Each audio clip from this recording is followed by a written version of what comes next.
Buenas tardes, ¿cómo están? Bueno, mi nombre es Mónica García, soy profesora de Lengua y Literatura, especialista en Ciencias Sociales con mención en Lectura, Escritura y Educación. Estoy acá para charlar un ratito con ustedes, hoy en esta tarde de gris, para dialogar sobre cuestiones vinculadas con la didáctica de las prácticas del lenguaje, qué hacemos con la lectura y la escritura en el aula, qué evaluamos cuando evaluamos la escritura de un estudiante en cualquier nivel de enseñanza en el que esté en ese momento, ¿no? Sea primario o secundario o incluso ingreso universitario. Estamos conectados con la Biblioteca del Congreso de la Nación, con la página de Facebook, con el CCP. Esto corresponde también a las comunidades educativas y todo lo que están gestionando en estos tiempos de pandemia para que podamos dialogar y poner en el paño todo aquello que queramos discutir en este tiempo de transición en el que todo se pone en duda. Todo lo que teníamos seguro y naturalizado parece entrar en crisis, y el intercambio que podamos tener entre nosotros es lo que va a permitir una verdadera construcción de una nueva didáctica en los tiempos que se vienen, ¿no? Así que bueno, este es un espacio en el que vamos a tener un momento hacia el final, una vez que yo termine de exponer una experiencia personal, un espacio para preguntas, así que a medida que vayan escuchando la charla, pueden ir apuntando algunas interrogantes que me van a ir transfiriendo para que los podamos responder, al menos algunos de ellos, hacia el final de esta charla. Bueno, vamos a compartir la pantalla.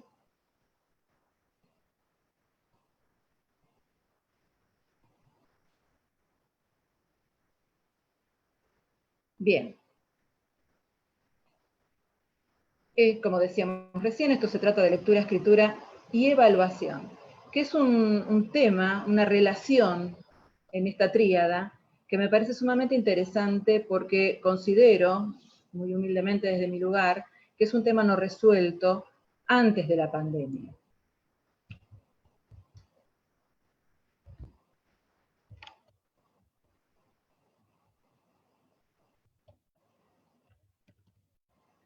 A ver si podemos volver atrás. Dejo de compartir un momentito para poder reestructurar el PowerPoint. Tenemos problemas de conectividad. A ver, vamos a volver a compartir.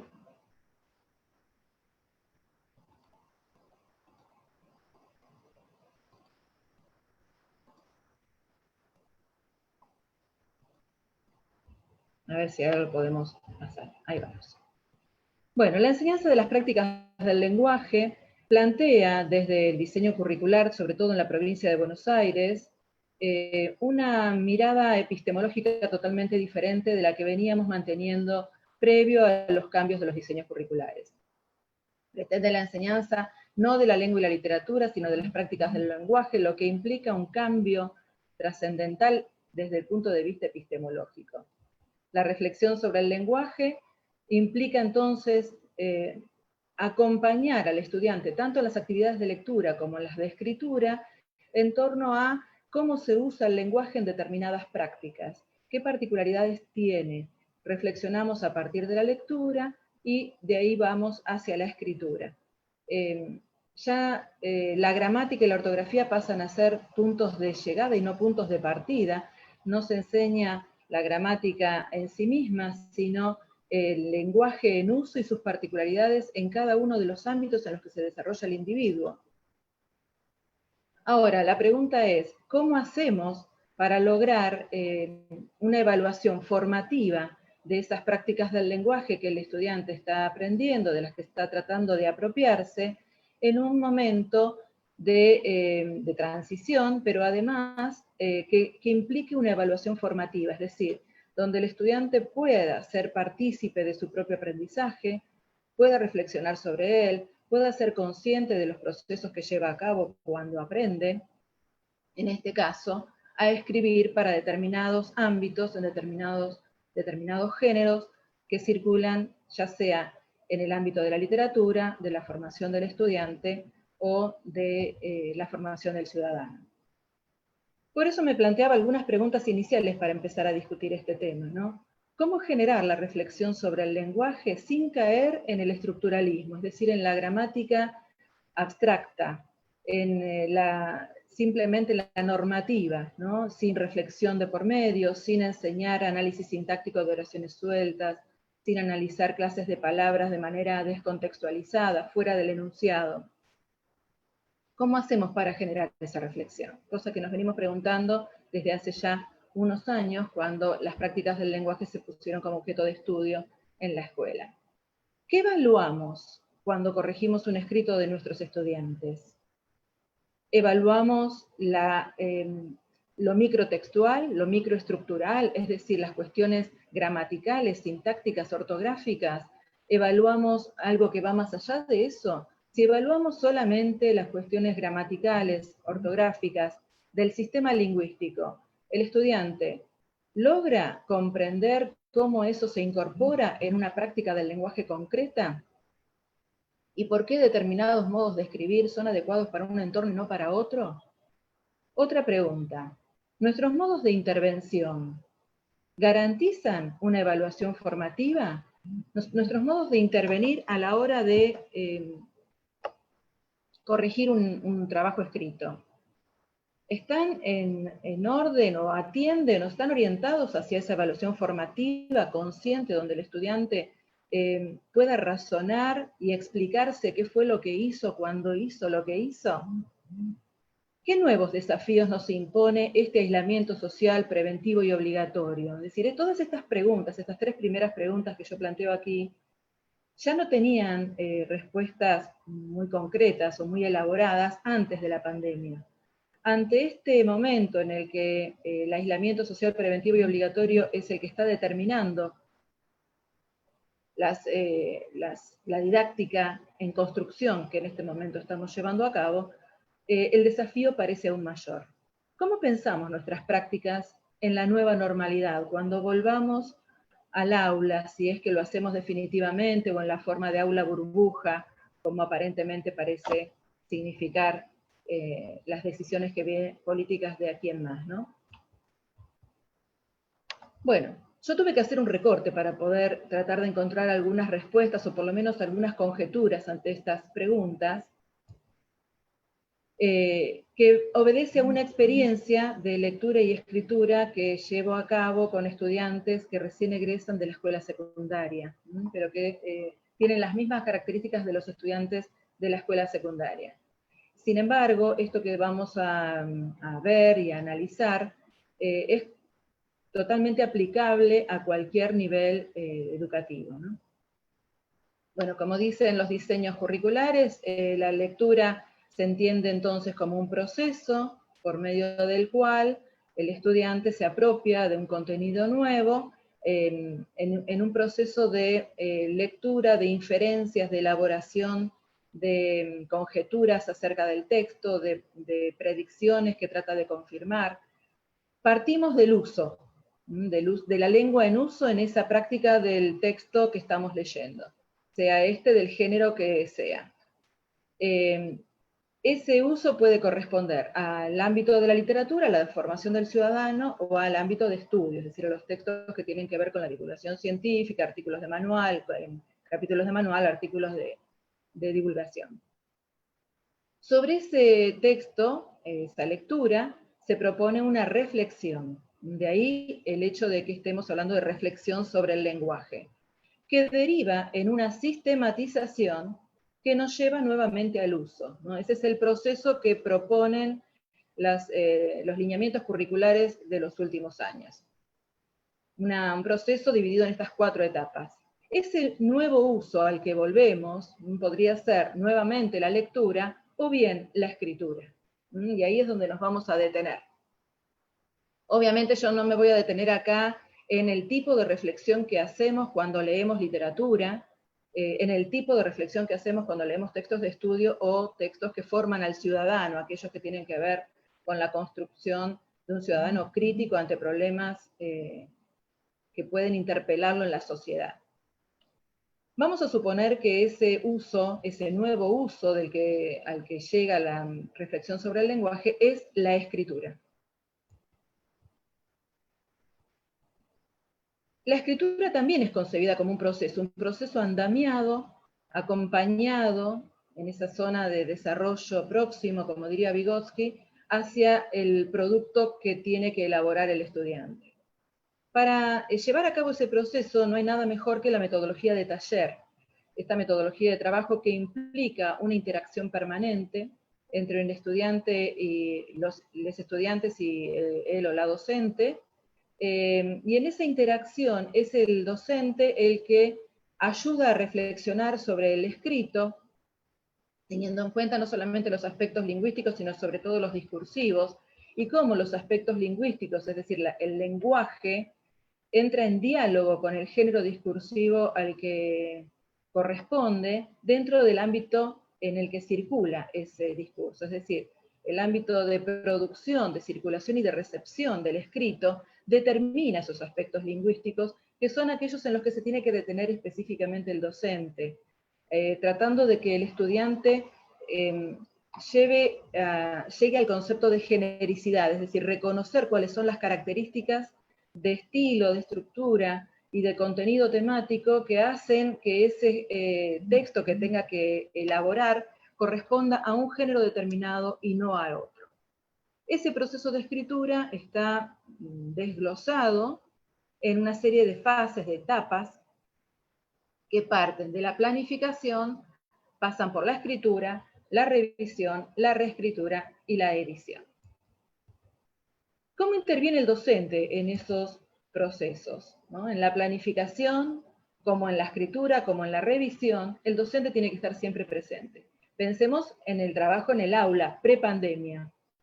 Un docente que recorre el aula, que se detiene en los bancos para hablar con los estudiantes, que lo ayuda a planificar el escrito, que a partir de la consigna le hace identificar cuáles son las operaciones que tiene que poner en juego, si tiene que definir, si tiene que analizar, si tiene que comparar. ¿Cómo debe planificar el escrito para lograr esa operación? Luego el proceso de escritura propiamente dicho, ¿no? También con intervención del docente, un docente que acompaña, que andamia ese proceso haciendo sugerencias, comentarios, corrigiendo borradores. El proceso de revisión, donde también el estudiante, una vez terminado su primer borrador, vuelve a su escrito y lo analiza críticamente.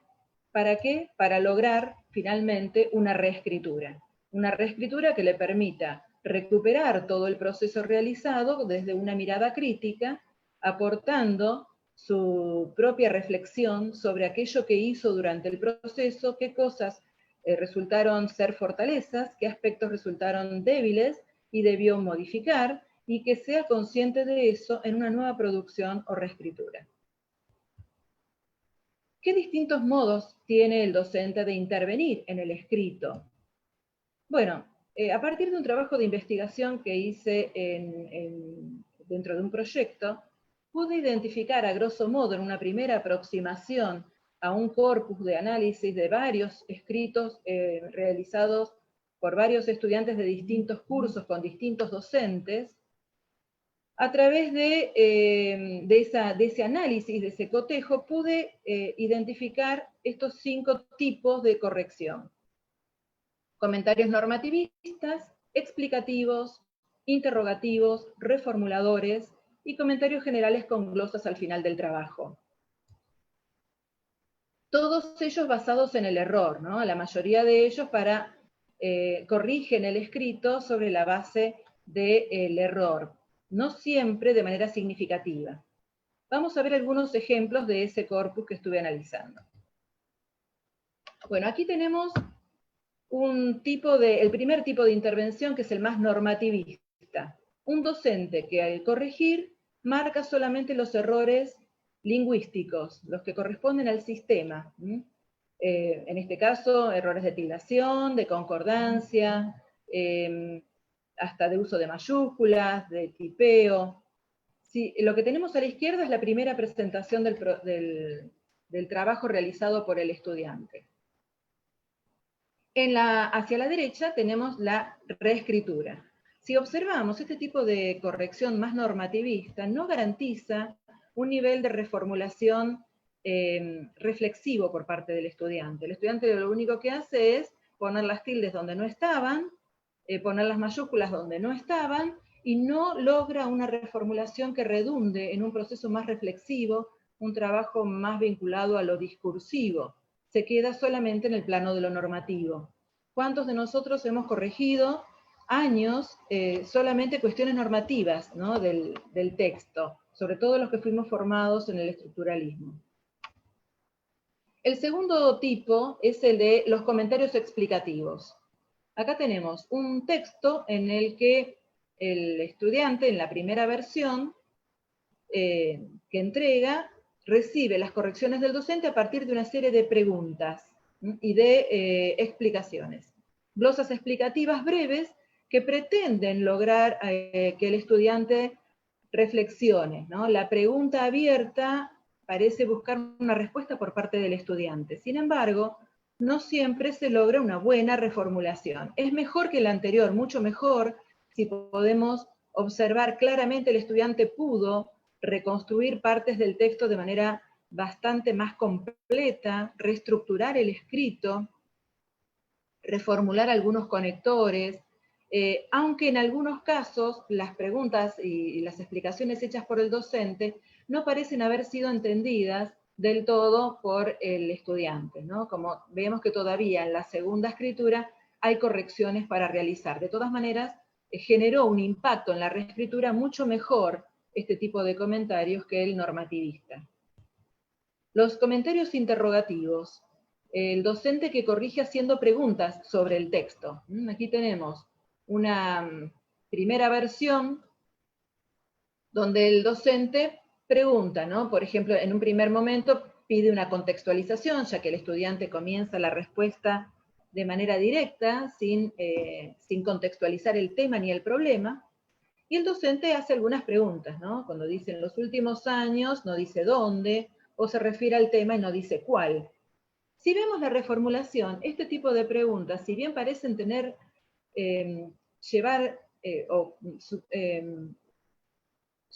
sospechar de parte del docente la posibilidad de que el estudiante se haga esas preguntas y pueda responderlas, no siempre logra responderlas por sí solo. Aquí podemos ver que en la reformulación el estudiante sigue sin decir dónde y sigue sin poner el tema. Cuando se le pregunta cuál es el tema, el estudiante reformula. Hay diversas opiniones en cuanto al tema, pero no dice cuál es el tema. Lo que implicaría entonces todavía una dificultad a la hora de reformular críticamente, ¿no? De lograr una reescritura de mejor calidad. Después están los docentes que corrigen de manera quizás invadiendo un poco el escrito, ¿no? Un poco bastante, a través de comentarios que intentan reformular directamente lo que el estudiante escribió. Es decir, el docente escribe lo que debería haber escrito el estudiante y tacha lo que no corresponde, o lo que cree que no corresponde.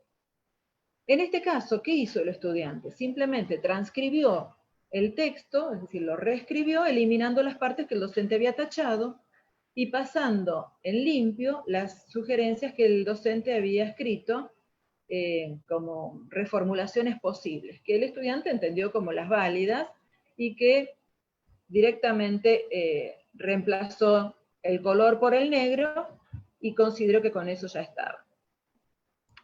Y en un último tipo, por lo menos en esta primera indagación, un último tipo de correcciones son los comentarios generales, que no quedan en el comentario general, sino que son complementados con unas glosas hacia el final del escrito.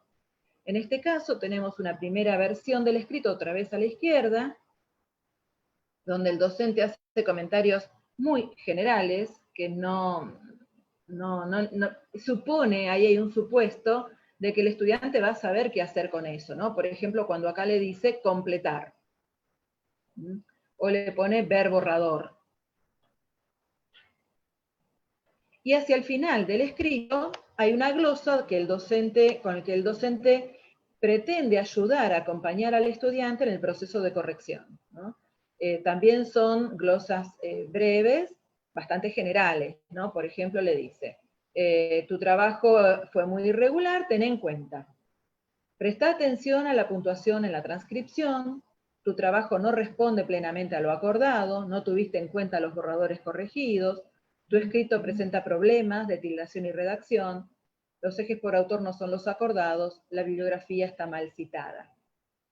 Hay una intención de que el estudiante revise el escrito, pero hay un supuesto fuerte de que el estudiante tiene las herramientas para revisarlo sin demasiadas sugerencias. En estos casos, generalmente el texto está muy poco escrito por el docente porque prefiere poner las glosas al final o al principio del escrito y no sobre el escrito, cosa que resulta atinada porque muchas veces un escrito sobreescrito por el docente hace que el estudiante solamente perciba las correcciones, que suelen ser en algún color determinado, y no pueda volver a su escrito limpio como para poder reformularlo. O sea, el hacer glosas al final es una buena idea, pero requiere de una serie de glosas más explicativas, no tan generales, para no pensar que el estudiante tiene todo resuelto simplemente con que pongamos estas glosas al final. Hasta ahora, de los que estuvimos viendo, el mejor impacto en la reescritura fue el de las glosas explicativas, aquellas por medio de las cuales el docente no solamente hace preguntas, sino que explica, ¿no? Por ejemplo, esta medida. ¿Qué medida?, pregunta el docente. No des por sobreentendido nada, pensá en un destinatario que no leyó las fuentes y que debe entender tu texto. De esta manera, el estudiante puede orientarse un poco más a la hora de hacer la reescritura. De todas maneras, por supuesto que es un sistema de corrección bastante perfectible, ¿no? Vamos a ver otras posibilidades. Bueno, todo esto que ya veníamos intuyendo antes de la pandemia se profundiza en este momento de ascos, ¿no? de aislamiento. Yo entiendo que es un problema no resuelto. Muchos de nosotros, me incluyo, hemos corregido los textos de nuestros estudiantes, las carpetas, los cuadernos, fines de semanas enteros, sin ver en los resultados, en las reescrituras, en las revisiones, en las nuevas producciones, el impacto de esas correcciones. Nos queda a veces la sensación de que eso que hicimos fue inútil, de que destinamos muchas horas a la corrección que el estudiante no llegó a valorar o no llegó a comprender o no llegó a resignificar en sus nuevas escrituras. Lo que termina siendo algo muy frustrante para el docente y mucho más aún para el estudiante. ¿Y qué pasa cuando además de todo eso media entre nosotros una pantalla que a veces es sincronizada en un momento en vivo y en otros momentos no lo es simplemente a distancia, en un momento diferido? ¿Qué hacemos con las correcciones? ¿Cómo llegamos a ese estudiante, a ese niño, niña, niñe que necesita de nuestra orientación en el proceso de escritura? Y estamos hablando de la escritura, como decía antes, en todos los niveles de enseñanza, ¿no? Esto mismo que yo acá planteo con chicos ya que están por ingresar a la universidad, lo podemos notar en cualquier trabajo escrito de un niño de primer ciclo o de segundo ciclo de la escuela primaria. Y también en el primer ciclo de la escuela secundaria. Es decir, trabajamos otros géneros con otro grado de complejidad correspondientes a otros ámbitos, pero siempre trabajamos la escritura. Y no siempre, si bien reconocemos que estamos cometiendo quizás algún error o nos estamos perdiendo de algo a la hora de corregir, no logramos encontrarle el punto, la punta de ese ovillo, ¿no? ¿Dónde está el problema? En la pandemia, por lo menos yo me lo pregunté varias veces, ¿no? ¿Cómo logro llegar a mis estudiantes ahora que encima no los tengo frente a mí, ni puedo caminar el aula, ni puedo acompañarlos sentándome al lado para escribir con ellos? Preguntas varias, ¿no? Estos problemas no resueltos, la evaluación de la escritura, nos hace pensar que esa metodología de taller con la que trabajamos en el aula presencial se puede transformar en un taller a distancia, virtualizado, o en un taller que tenga su complemento con la sincronización, es decir, algún encuentro con los estudiantes en algún momento de manera sincrónica para poder andamiar un poco más personalizadamente, ¿no?, ese proceso. Pero para eso es necesario rediseñar instrumentos de evaluación. ¿Cómo pensamos esos instrumentos de evaluación? Bueno, en mi caso yo implementé unos portafolios, ¿no? Es decir, unas carpetas de trabajos prácticos de escritura con rúbricas. El desafío de trabajar con las rúbricas es lograr que esas rúbricas realmente propicien una evaluación formativa que redunde en reflexiones por parte del estudiante, un estudiante que nosotros queremos como lector crítico, pero también como un escritor crítico, que pueda controlar su propia escritura, que pueda no solamente controlarla, sino revisarla y reescribirla de manera consciente, que pueda hacer reflexiones metacognitivas, es decir, que sea consciente de aquello que aprendió, y también metadiscursivas, que sea consciente de cómo construyó ese discurso, ¿no?, hacia dónde lo puede orientar. Bueno, esos portafolios, esas carpetas de trabajos prácticos, tienen en cuenta varios aspectos. La secuenciación de las actividades de escritura, es decir, que cada proyecto de escritura, cada trabajo que se solicite de escritura, esté secuenciado en fases o en etapas. Está contemplada también una escritura colectiva, es decir, que los estudiantes puedan participar de manera cooperativa en producciones conjuntas a través de espacios compartidos, a través de drives, por ejemplo, en los que ellos pueden elaborar entre todos una misma producción, cooperando en un drive compartido con el docente, donde el docente también interactúa con ellos, les va haciendo comentarios que ellos retoman para sus escrituras, todos ven lo que todos escriben, muy interesante la escritura colaborativa en los drives. La escritura en pequeños grupos a través de Zoom, haciendo la división en salas de los encuentros sincronizados, donde ellos pueden compartir sus producciones en pequeños grupos, seleccionar a partir de determinados criterios determinados por el docente, cuáles son las fortalezas y las debilidades de esas producciones, compartirlas entre ellos, identificar cuál es la producción que más se aproxima a lo deseado para la consigna elaborada, el que mejor responde al ámbito en el que debe circular. También la escritura individual, monitoreada por él o la docente, en carpetas para entregas de borradores secuenciados a través de campus virtual. No sé, los chicos pueden ir entregando sus producciones en borradores, por ejemplo, el primer párrafo, la introducción, después, bueno, el desarrollo. Supongamos que incluso en la escritura creativa, ¿no?, de un cuento, la situación inicial, después el desarrollo del conflicto y por último la resolución y la situación final. En cualquier tipo de escritura podemos utilizar este tipo de recursos, ¿no? Las carpetas de entregas de borradores permiten archivos de retroalimentación por medio de los cuales el docente, tratando de tener en cuenta esto que veíamos recién, ¿no?, de cuáles son aquellos modos de intervención que garantizan o propician una reflexión más profunda por parte del estudiante, que pueda recuperar esos comentarios en los archivos y reescribir, hacer las reescrituras.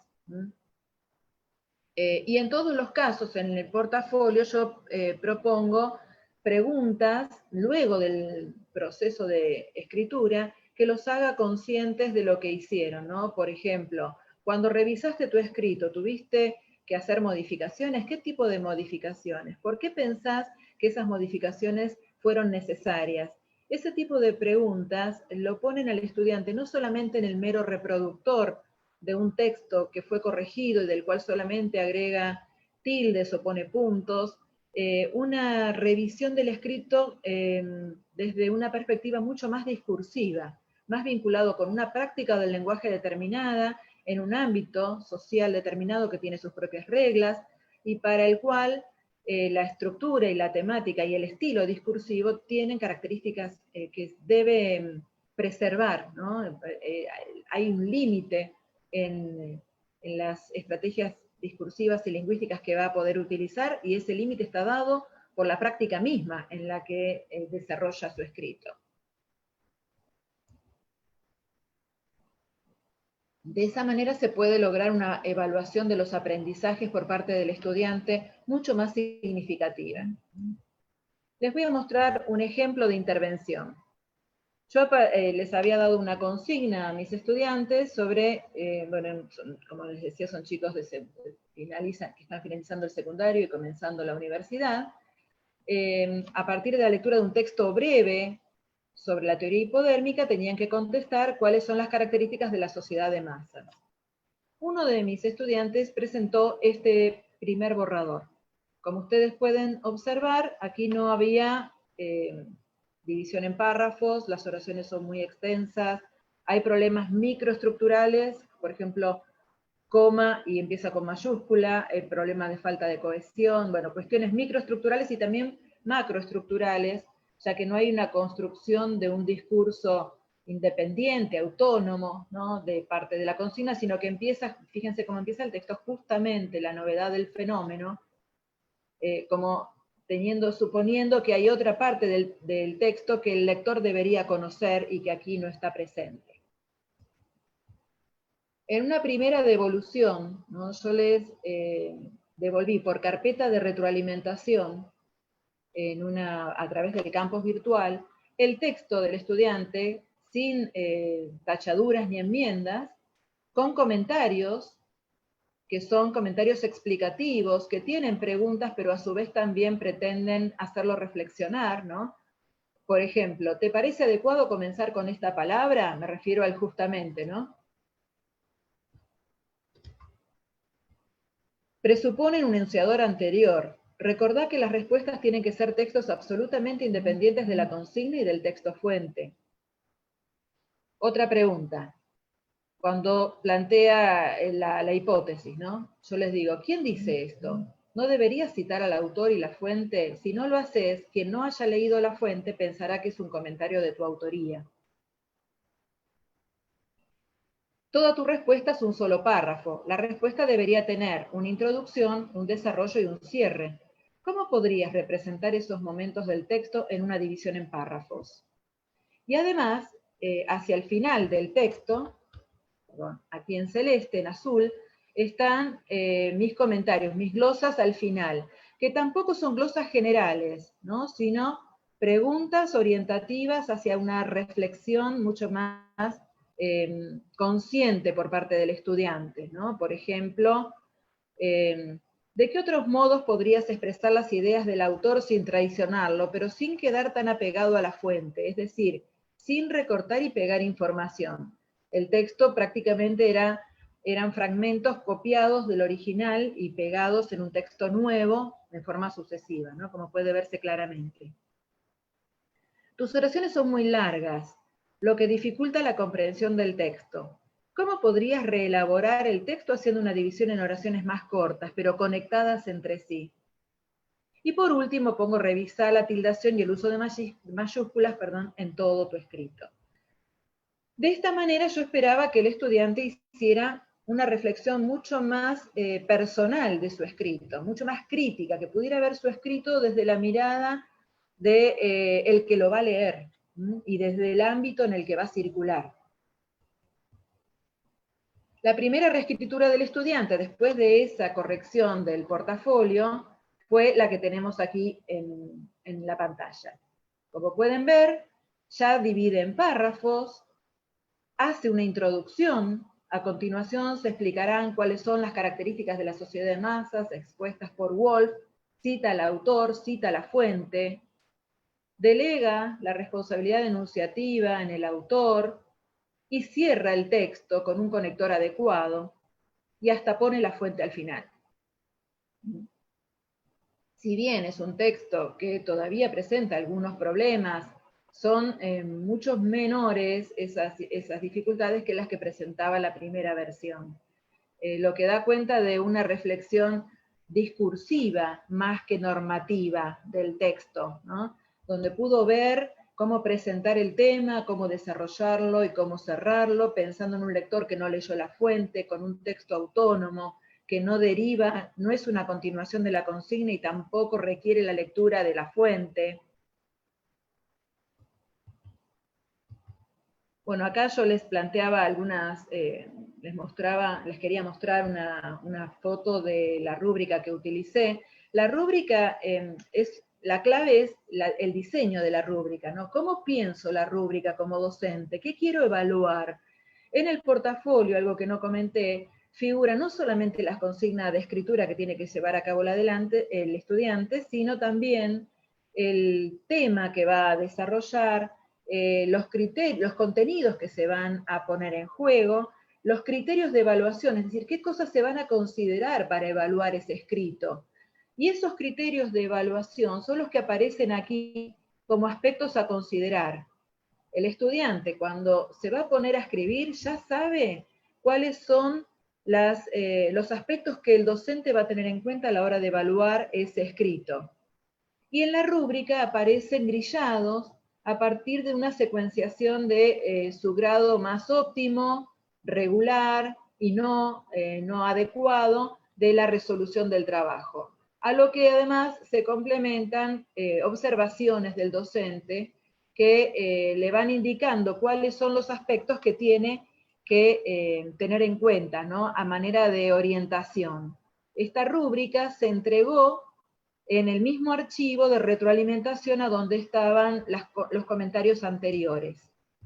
Y en la última parte de la rúbrica, recién ahí aparecen las cuestiones normativas, ¿no? Los aspectos sintácticos, ortográficos y la puntualización del comentario docente sobre esas cuestiones, ¿no? La cuestión de la reformulación y de las cuestiones microestructurales.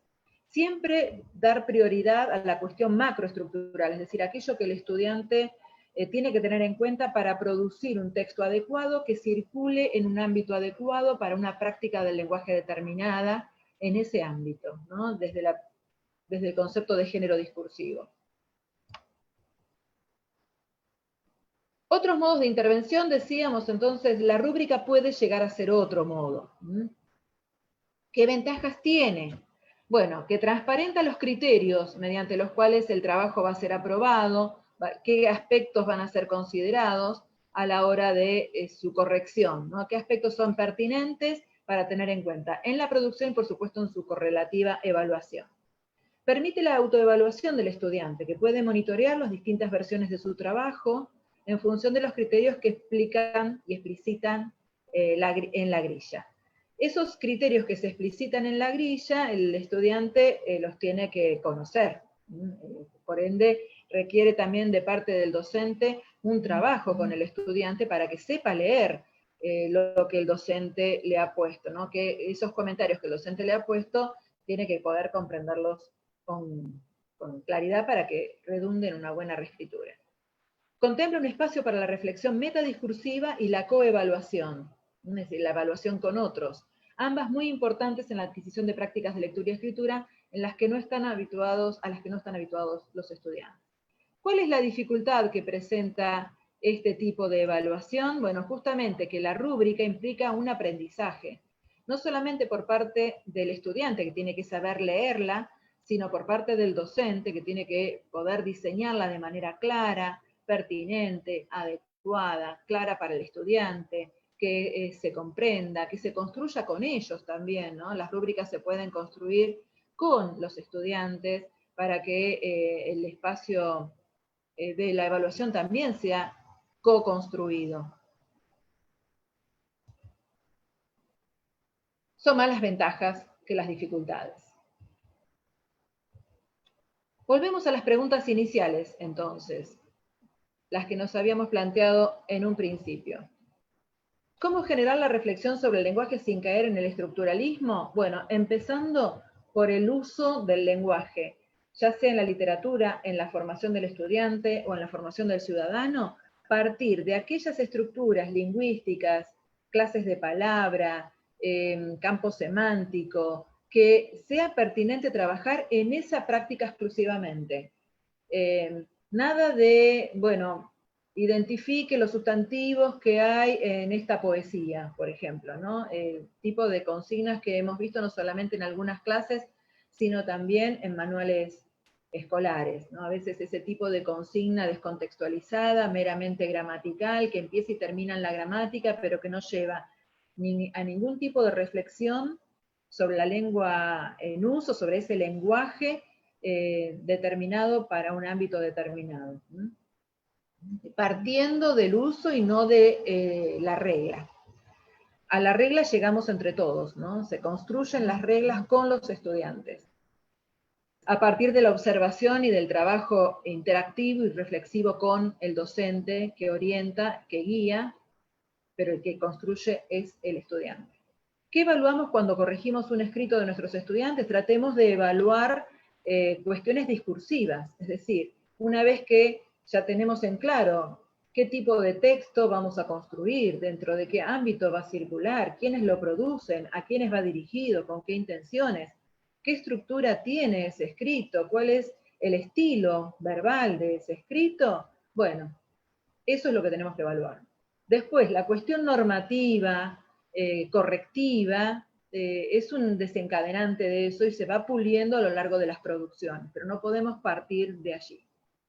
Nuestros modos de intervención garantizan una evaluación formativa, pueden garantizar una evaluación formativa si administramos y generamos los instrumentos de evaluación adecuados para que el estudiante pueda trabajar sobre su texto primero de manera conjunta, después en pequeños grupos y por último de forma individual, siempre acompañado por su docente que le va soltando la mano a medida que lo va viendo en condiciones de tener cada vez mayor autonomía y de ser más crítico de sus propios escritos. ¿Qué nuevos desafíos nos impone el aislamiento? Bueno, esto de replantearnos no solamente qué damos, sino también cómo lo evaluamos. ¿En qué lugar nos ponemos? ¿En el del mero corrector de escritorio, el que se sienta frente a una pila de hojas o de cuadernos o de carpetas y con la lapicera marca solamente errores normativos, gramaticales, lingüísticos, o desde un lugar de compañero de viaje, podríamos decir, aquel que andamia, que pone los andamios para que el estudiante pueda trepar en la construcción de su propio escrito de manera sostenida, crítica y eficiente, ¿no? Para lo que se le ha solicitado. ¿Cómo pensamos nuestras prácticas en la nueva normalidad? Bueno, cuando volvamos a las aulas, espero que sea pronto, seguramente se tratará del aula burbuja, es decir, un aula que va a ser dual, ¿no? Que va a tener momentos presenciales y momentos virtuales, un aula en la que las interacciones van a ir por las dos vías, un aula en el que el grupo de estudiantes va a ir rotando permanentemente. ¿Cómo vamos construyendo esta nueva didáctica de estos espacios? ¿Podemos complementar todo lo que vamos trabajando con el taller virtual, con el taller en el aula presencial? Yo entiendo que sí, que es muy posible, ¿no? Por supuesto que estamos en un proceso de construcción conjunto en el que todavía nos estamos haciendo más preguntas que respuestas, pero se puede pensar en un futuro en el aula donde podamos compartir los dos espacios de manera complementaria, donde los trabajos de escritura que se trabajan en el aula se puedan entregar por espacios virtual, donde se puedan entregar por Drive para hacer escritura colaborativa, y a partir de allí escribir y reescribir para lograr mayor eficiencia en la práctica discursiva para la cual estoy produciendo el escrito. Evidentemente, las tareas de revisión y reescritura en los distintos niveles de enseñanza tienen que ser guiados por escritores expertos. Y en este caso somos los docentes los que tenemos más experiencia con la escritura y las que conocemos los límites de la discursividad para cada una de las áreas del quehacer humano. Y somos los que tenemos que construir esos lectores y escritores críticos que si pueden manejar con autonomía el control de sus producciones, seguramente lo vamos a lograr con mayor eficiencia que lo estamos haciendo, por lo menos desde mi punto de vista autocrítico también de mis propias prácticas, ¿no? Tanto los comentarios escritos como las rúbricas de evaluación constituyen instrumentos para esta tarea. No son los únicos, pero son algunos que son posibles, pero siempre y cuando favorezcan la evaluación formativa. ¿Qué es lo que nos desafía en este momento? Bueno, tenemos que generar estos espacios de intercambio donde podamos compartir nuestras experiencias para ir construyendo una nueva didáctica que nos haga pensar en estos ámbitos de enseñanza duales y ver cómo podemos elaborar desde nuestro lugar también del que evalúa, pero del que evalúa con un criterio compartido con el estudiante, sus escritos, para que redunden en una verdadera producción eficiente, clara, que progrese en su proceso de escritura, que pueda ser consciente de esos progresos y disfrutar de ellos, y no solamente recibir muchas veces sus escritos llenos de anotaciones que no comprende y que no lo llevan a nada mejor. Bueno, esto es lo que yo quería contarles hoy. Acá les dejo mi mail, para que cualquier consulta, comentario, inquietud que podamos intercambiar, me interesa muchísimo seguir intercambiando con docentes y no docentes este tema que me sigue interpelando desde hace años y ahora más que nunca. Yo ahora voy a dejar de compartir la pantalla, vamos a ver si nos da el tiempo para contestar algunas preguntas del chat.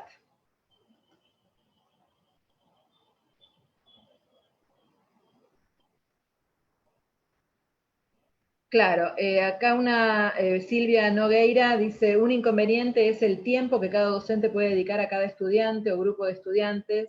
Es cierto, ese es un tema, es un gran tema, que todos sabemos que los que estamos trabajando en este tiempo de pandemia, nuestro trabajo se multiplicó, se triplicó, creo yo, en mi caso por lo menos, y creo que en el de la mayoría. Es un tema para preguntarnos, ¿no? ¿Hasta dónde? Yo creo que si nosotros tuviéramos en cuenta prioridades, ¿no? Plantearnos una serie de prioridades, no tanto centradas en contenidos, por los contenidos mismos, sino tener en claro que lo que tenemos que lograr es un lector y un escritor crítico, que según el nivel de enseñanza en el que se encuentre, trabajará de un modo o de otro con distintos géneros, con distintos recursos lingüísticos más o menos complejos. Pero lo que tenemos que lograr es un lector y un escritor crítico, que sea consciente de lo que hace cuando lee y cuando escribe para cada ámbito. Y si esos son los dos contenidos, es decir, leer y escribir de manera crítica y adecuada, todos los demás contenidos deberían ir orientados hacia eso. Entonces, todo lo que tiene que ver con la gramática, la ortografía, la puntuación se resignifica, el conocimiento de los géneros, por supuesto, se resignifica en función de esa escritura más crítica. Me parece que si tomamos, obviamente tenemos que hacer un recorte, ¿no? Si tenemos en cuenta esa prioridad, podemos construir actividades de lectura y escritura que nos permitan quizás no hacer todas las semanas una actividad de escritura de este tipo, ¿no?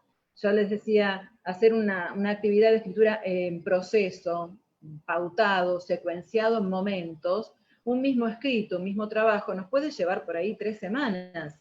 En una primera semana vemos la primera parte, la introducción o algunas características de la planificación, en una segunda semana hacemos el primer borrador, y así sucesivamente. De manera que no sea gran cantidad de producciones escritas con este nivel de explicitación, ¿no? de la dificultad, sino menos actividades escritas, pero muy andamiadas, un proceso mucho más acompañado en el tiempo, que le permita trabajar de otro modo la escritura al estudiante, no como un productor de textos, sino como alguien que reflexiona sobre eso que produce con tiempo, que se toma los tiempos para planificar, para desarrollar, para revisar, para editar, que deja enfriar la escritura, que vuelve a ella. Estoy viendo algunas preguntas más. Hay una diferencia muy grande entre lo gramatical y lo inspiracional, sí es cierto. Lo que importa, desde mi punto de vista, desde mi experiencia en talleres de lectura y escritura, ¿no? Es tener en claro para qué escribo, qué quiero lograr con eso, quiénes lo van a leer, en qué ámbito va a circular, en qué soporte va a circular, y eso va a determinar muchas de las características del escrito, y de eso el estudiante no tiene conocimiento, el estudiante va a ir aprendiendo esos modos de leer y de escribir para cada ámbito, para cada esfera, junto con el docente. Y a medida que se vaya incorporando en otros ámbitos, va a ir descubriendo otros nuevos, ¿no? Que va a tener que aprender.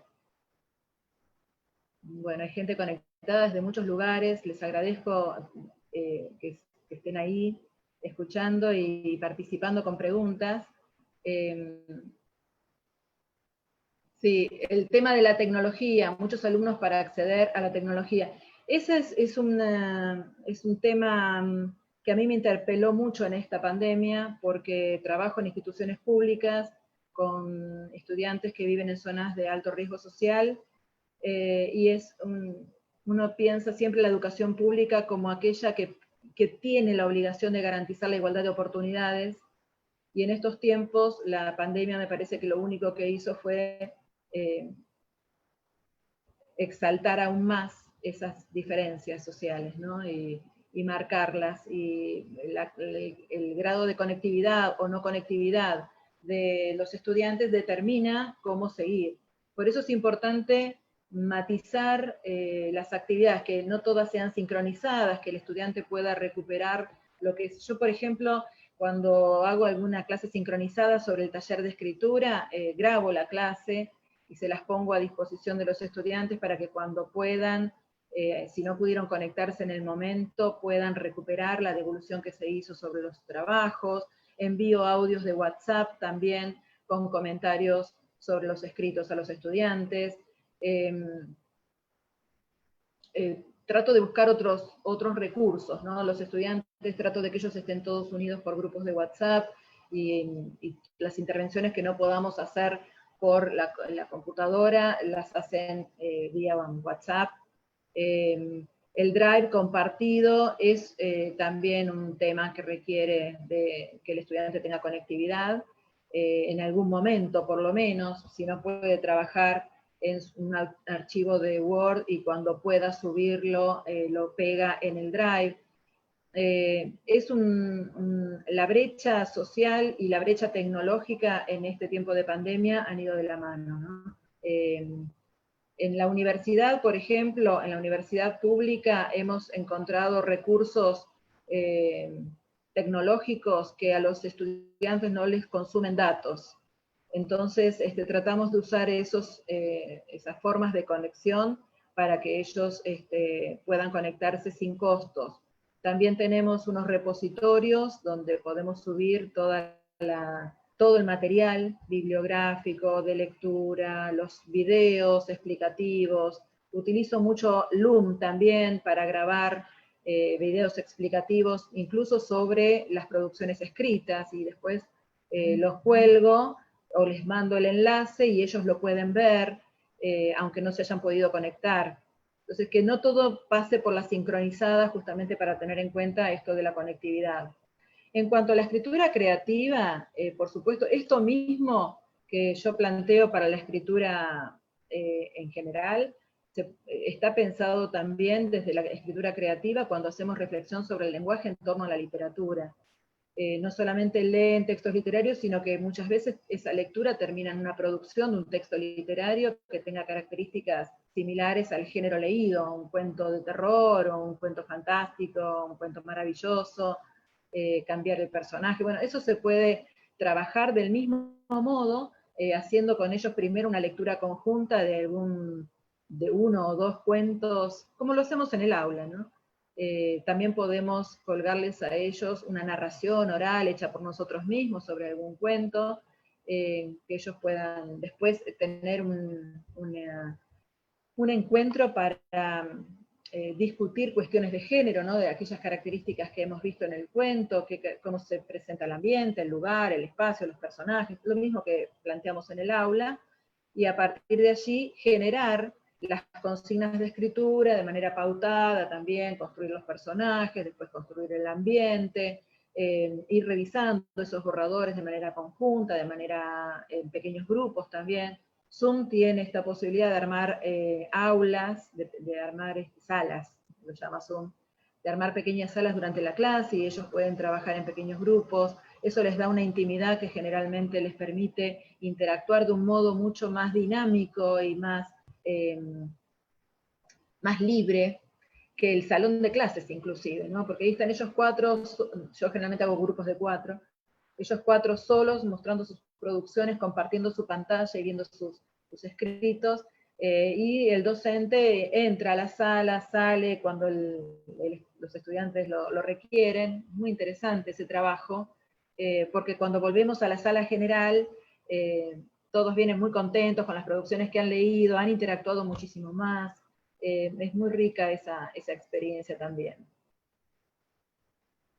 Ahí Sandra dice, coincido con evaluar con rúbricas, a mis alumnos les entrego la rúbrica para que evalúen su propio escrito y en ocasiones el de su compañero. El trabajo con rúbricas, cuando está pensado como evaluación formativa, es decir, una rúbrica que no es, porque también podemos hacer una rúbrica normativista, una rúbrica en la que el estudiante solamente tenga que pensar si puso las tildes o no.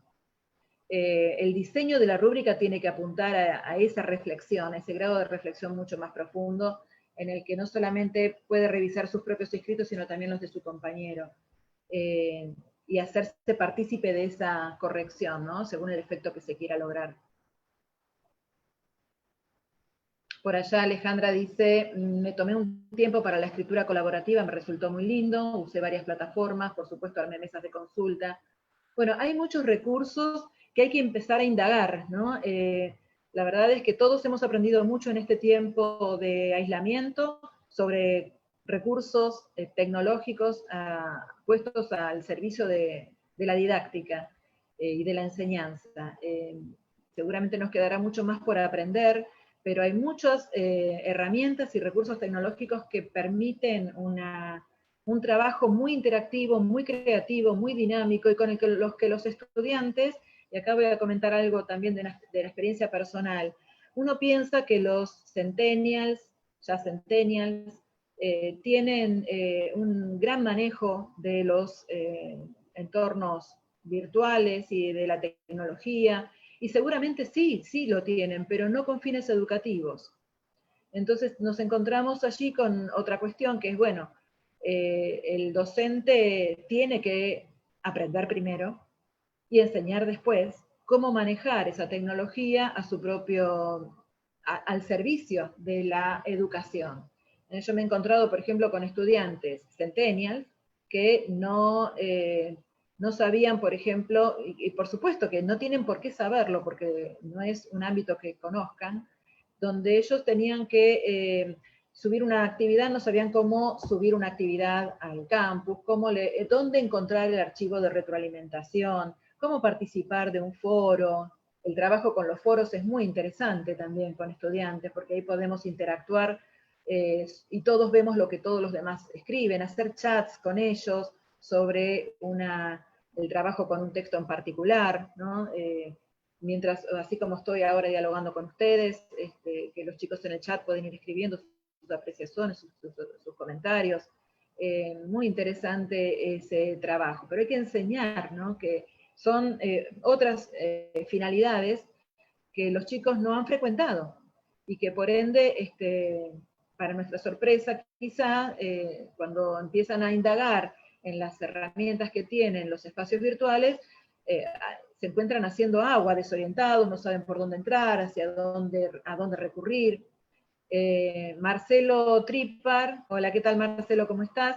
Dice que usó el Padlet para la escritura democrática. Eso es excelente, hay recursos muy interesantes Padlet es uno de ellos, ¿no? Las wiki también, ¿no? Para trabajar determinados conceptos y compartir con otros, la sistematización o conceptualización a partir de la lectura.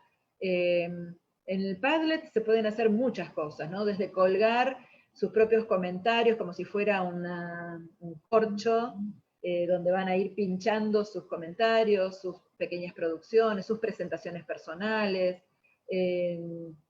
o hacer un mapa donde ellos pueden diseñar rutas de recorrido, por ejemplo, desde la literatura y detenerse en alguna ciudad y construir alguna leyenda para ese pueblo, bueno, y pegarla en el mapa. Hay muchos recursos, el Padlet es uno muy bueno para trabajar escritura creativa, por ejemplo.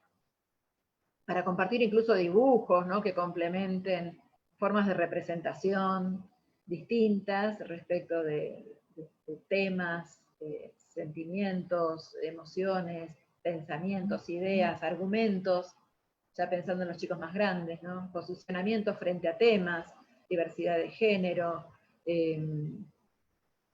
violencia, etcétera, ¿no? Muy, muy interesante. Bueno, hemos cumplido una hora de transmisión, así que voy a seguir conectada por el Facebook para seguir interactuando con ustedes y contestando preguntas y que ustedes también me cuenten sus experiencias, porque realmente para mí es un tema fascinante sobre el que todavía queda mucho por indagar y esto de no sentirnos más frustrados por ser meros evaluadores, ¿no? Esa sensación de que somos como personas que corrigen, ¿no? El corrector, que está sentado frente a una pila de hojas interminable siempre, improductiva casi siempre. Entonces, ¿cómo resignificar también nuestro rol como corrector? Muchos saludos a todos, muchísimas gracias por esta tarde compartida, por estas experiencias compartidas, y bueno, hasta la próxima, nos seguimos hablando. Tienen mi mail ahora como para seguir compartiendo experiencias. Buenas tardes.